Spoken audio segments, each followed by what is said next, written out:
Boys, I played a mod that makes this entire game look way better. Well, technically it was 2 mods. The Remnants mod changes Terraria's world generation to make something that looks absolutely stunning, adding more grassy plains, revamped skylands, and just a straight up better desert temple. And the Dormant Dawn mod changes almost every weapon in the game. While most of the swords just get a cooler slash effect, the bows are completely reworked and some weapons even have a secondary attack. Oh yeah, and it also adds a few more bosses. With these combined, my PC was barely running, so without further ado, enjoy.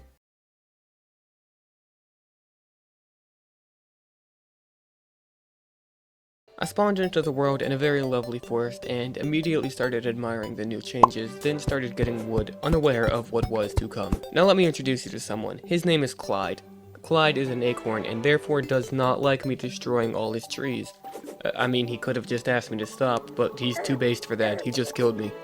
Then crashed my game. Bro couldn't just leave it at that, had to fuck me over twice. I rebooted the game and was more cautious this time, then also realized the copper short sword has one of those secondary attacks I mentioned earlier. If you right click with it, you get a small dash. Don't get me wrong, this weapon is still dog shit, but it's a cool little addition. Then I made some wooden gear, as we all do, and gotta say, that slash effect did look kinda cool, but like, every weapon in this mod uses it, so it got old kinda fast. Anyways, I started exploring to the right of my world and found this well. As any sane person would, I jumped straight into the depths of that big, beautiful hole, and inside was the sexiest mine shaft you have ever seen. And the first thing I found was a life crystal, but the game said, "Fuck you." You see, in this mod, in order to upgrade your health, first you gotta kill a boss called the Life Guardian, so I can't be using that, or any of the life crystals I found.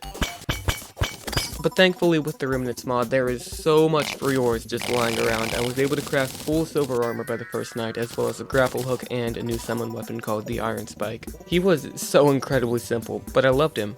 Man, I hope he doesn't get removed from the mod with a new update or something. Oh yeah, I also crafted a silver bow, and bows in this mod, oh, they're great. You see, while in normal Terraria, you just sorta... Dormant Dawn makes it so you actually have to like draw and then aim the bow before you shoot it. You can even hold right click to charge the bow and sometimes get a cool second attack. The last thing I crafted was a topaz sword because Dormant Dawn adds craftable weapons from gems. This one kinda sucked though. Before I fought the boss, I wanted to check out some more of my world, so I headed left, and shortly after I found the biggest tree like ever. Literally it went all the way up to the sky and there was like a whole root system with a bunch of chests and stuff under it. It was great. Finally though, I was feeling ready to fight my first boss, the Life Guardian, and rather than explaining how he works, I'll just show the clips. I won't make you watch this with every boss, just the new ones.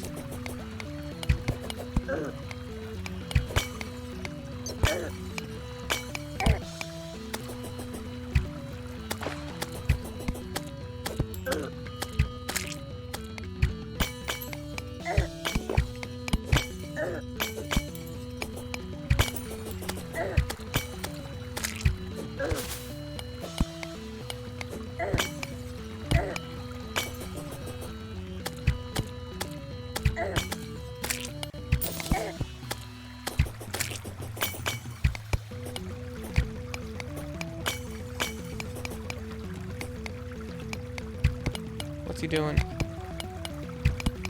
Why has he just stopped? I mean, I'll kill him, sure. I don't know why he stopped, but great. He's dead. Where'd he go? Now that I had killed him, I could finally use up all my life crystals. Right? Now the game just let me upgrade my health to 200 now. If I want to get the max 400, I gotta kill 2 more phases of him. So f*** me. The next day I came back and immediately fought King Slime. You know, he's easy, but hey, on the first try I got the 2 pieces of his loot anyone cares about, so there's that. I tried to kill the second Life Guardian too, but that didn't work out, so I went deeper into the caves and mined up some gold. I used the gold to make a pickaxe, and used the pickaxe to mine some crimson, which I used to make a crimson bow. This functions the same as the other bows, except when you fully charge it, the arrow changes into some sort of bloody arrow thing. As far as I could tell, it was just like a jester's arrow, but red. I also made a crimson sword, which they did really well on. It absolutely shredded through the second phase of that hard bastard. And on day 3, I went to fight the Brainic Cthulhu, and I'm not gonna lie, that fight was incredibly scuffed. I died, but I shouldn't have. Like, that wasn't even my fault. It's not a skill issue, guys. Stop bullying me. Next I found the desert, and in the midst of it was a massive temple to explore. It had most of the normal desert stuff you'd find, but damn, it was hard to get through. Something I thought was really cool though, they have these coffins, and if you disturb them, a mummy will pop out. Now normally these things don't spawn in your world until it is in hard mode, and you would have much stronger gear to kill them with, so them showing up this early can be really hard to deal with. But my next stop was hell. I needed to get some of its stone to make molten armor and tools. The molten bow again functions as the other bows, but when you fully charge it, it shoots 3 arrows at once. Honestly, it's one of my favorite bows in the mod just for that. As for the molten sword, I mean, I don't really know what to say, like, it's just good. I used my new hot and sexy weapons.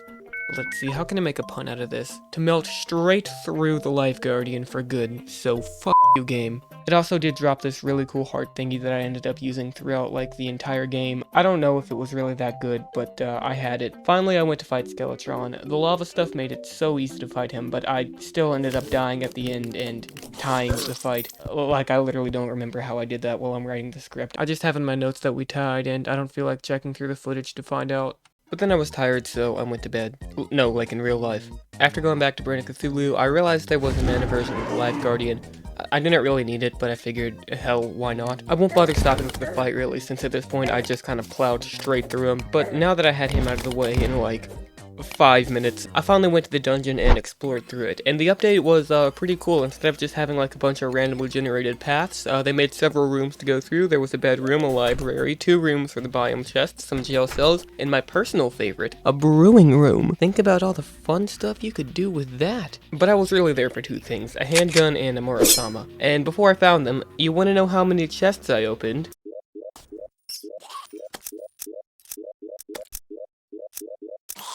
I literally found a dozen Aquaceptors. Like, who even uses that? Finally, I did get them, though, and while I didn't notice any changes with the handgun, the Murasama does little damage, but it can attack anywhere on the screen. Honestly, there's so many bits where this would be so helpful, but I wouldn't know because when I got it, I went straight home and made the Knight's Edge. Now, I'm gonna be honest, I do like the Terraria 1.4.4 version better, but this is still cool. It has like a big slash and even copies the Murasama thing, so I guess I actually would know. But next thing I know, a goblin army is invading me. Normally, I would skip right over this in a video, but the Dormant Dawn mod adds a new boss at the end of the invasion, the Goblin Sorcerer Chieftain? I don't know. And the first time I fought him, he crashed my game, so f you. But I started it again, and here we go.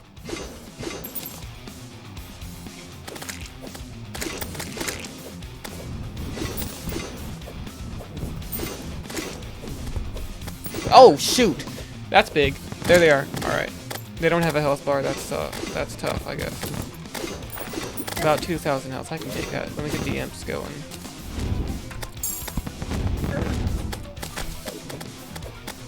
Oh shoot, they're already almost dead, bro.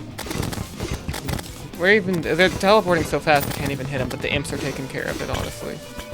Got him. Easy. It seemed easy, I thought I had won the fight. But then... Oh shoot, they're blowing up. Oh, get out of here, get out of here. What is happening? Oh! I should have kept running. I thought it was like a dramatic cutscene or something. I wouldn't want to miss it, but no, I definitely wanted to miss that.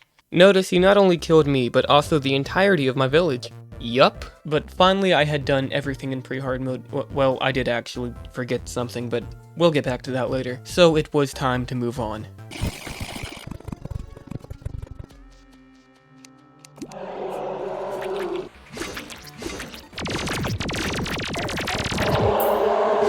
The Knight's Edge shredded straight through his fleshy ass, but sadly he dropped the Breaker Blade, the absolute worst thing he has. Normally it's complete dog shit, but surprisingly this mod was able to make it decent. Like, it actually kept me alive in hard mode before I had adamantite armor, speaking of which I did get. After I realized there was a boss I skipped, so I fought him.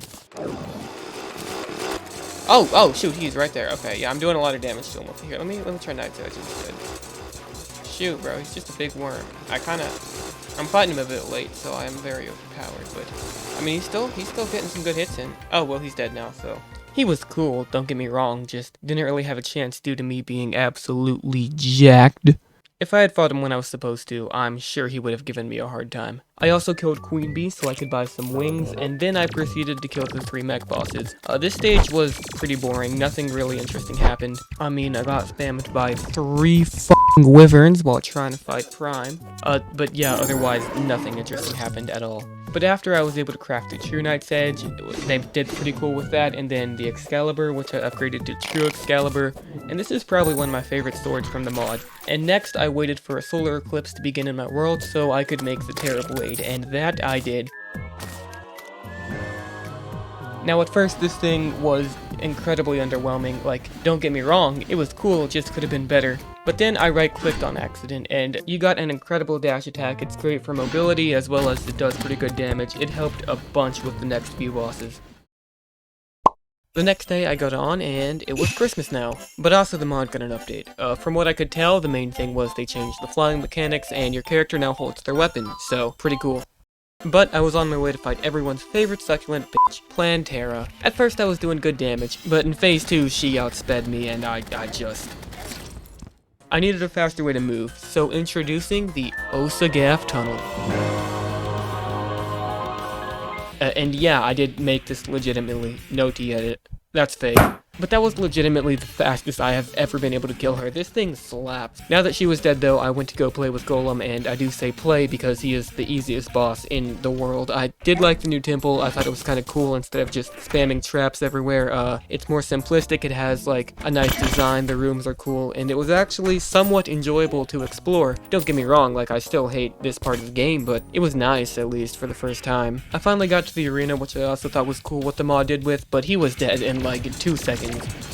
And then I returned to the dungeon to gather some ectoplasm. I needed that so I could switch to the Mage class, because at the end of the game there's some pretty cool spells. First one I wanted was the Razorblade Typhoon, dropped by Duke Fishron. I built an arena for him, but he was so easy to kill with the Terrorblade. I did have to fight him a few times to get the drop, but it was not really a challenge. At first you have to charge up this spell to attack, then it shoots 5 of its, I guess, razor blades, and after that if you hold left click it'll just keep shooting one at a time until you let go. Next spell I got was the Magnet Sphere. This thing is just a big ball that just zaps stuff, but like, it was a cool ball. And also, I've never used this before, so I don't even know what it normally does. But I had one more weapon to get, however that required me to begin the lunar invasion, so I headed over to my local cult, killed my local cult, had an epic showdown with the leader of my local cult, and wow, shit just got laggy. After killing these motherfuckers in about 6 FPS, I made the last weapon, the Nebula Gauntlet, which for some reason you hold instead of wear. I'm sure that's just a glitch that's gonna get patched out, but still. Also, the only thing they really changed on this was adding screen shake when it lands, but it was really cool screen shake. I killed the rest of the pillars in almost slow motion, which also really sucked with those invincible bitches, and finally prepared for the Moon Lord. I mean, it was a pretty average fight with a squid god. You shoot him, you dodge the laser, you shoot him more, once his eyes are out, you can shoot his heart, then he's dead. And finally, this playthrough was over. I really enjoyed both these mods and definitely recommend them, especially together. They work great if your computer can run it, but I had one last goal to complete. I wanted to see what the Dormant Dawn mod had done to Zenith. That's already such a cool weapon, and surely they had to do something great with it. I didn't feel like farming for all the ingredients to craft a legit one, but I had to test it out, so I opened up Cheat Sheet, grabbed everything I needed, and literally they changed nothing.